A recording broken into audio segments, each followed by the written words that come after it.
Whittward Carver, The Meaty Machinations of Machiavelli, Renaissance edition. Niccolò Machiavelli, the razor-tongued philosopher of Florentine finesse, leaned back in his gilded chair at the Lion and Fox Advisory, stroking his beard like a general plotting the siege of a particularly stubborn cheese. His newest client? Giovanni the Cleaver Lombardi, a burly butcher whose shop, the Sausage Republic of Florence, was hemorrhaging ducats faster than a leaky wine barrel. Giovanni's problem. His rival, La Carniceria Celeste, had begun attracting customers with ethereal promises of divinely tender veal, blessed by a local monk.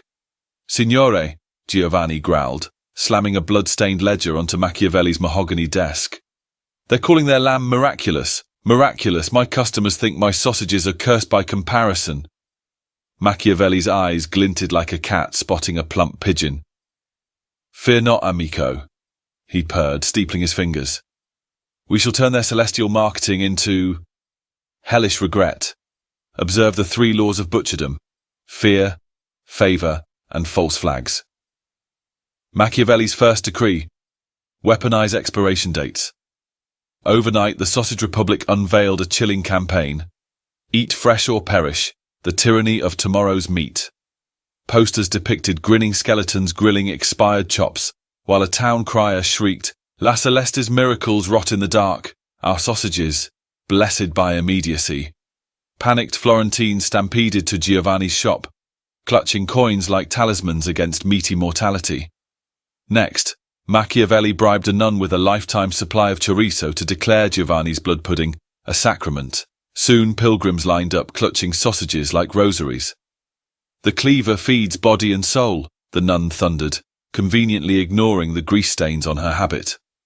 La Celeste's monk retaliated by blessing a ham, but Machiavelli countered by hiring a rogue bard to pen the Ballad of the Heretical Ham, a catchy dirge implying the rival's meat caused baldness and bad luck in love.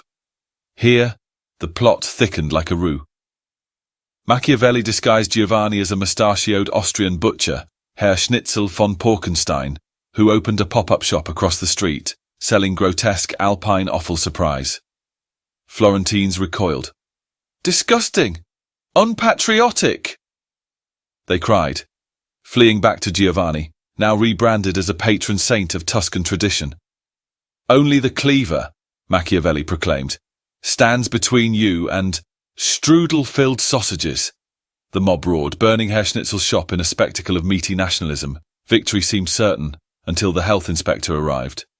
Turns out, La Celeste had secretly funded Herr Schnitzel to frame Giovanni for selling mystery meat, allegedly containing peacock tongues?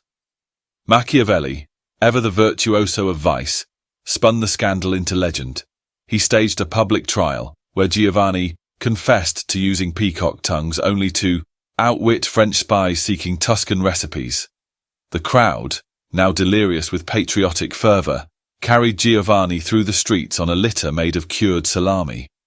Months later, the Sausage Republic reigned supreme, its shelves groaning under golden ducats. But as Machiavelli sipped Chianti in his office, a shadow fell. The health inspector returned, holding a suspiciously feathery sausage. Signore, he hissed, peacocks can't cluck. Care to explain this? Machiavelli merely smiled. Ah, but Inspector, fortune favours the bold. And the bold, he whispered, sliding a sausage-laden bribe across the table, never run out of recipes. As the inspector pocketed the meat, a messenger burst in. Signore, the Pope's chef wants your heretical ham recipe. Machiavelli winked. Tell His Holiness, it's divine. And so, the butcher, the bard, and the schemer danced on, their tale a savoury stew of lies, lard, and larceny, proving that in Florence even saints have a price. Herr Schnitzel retired to a life of luxury in Venice, where he now sells Austrian Tuscan fusion kebabs.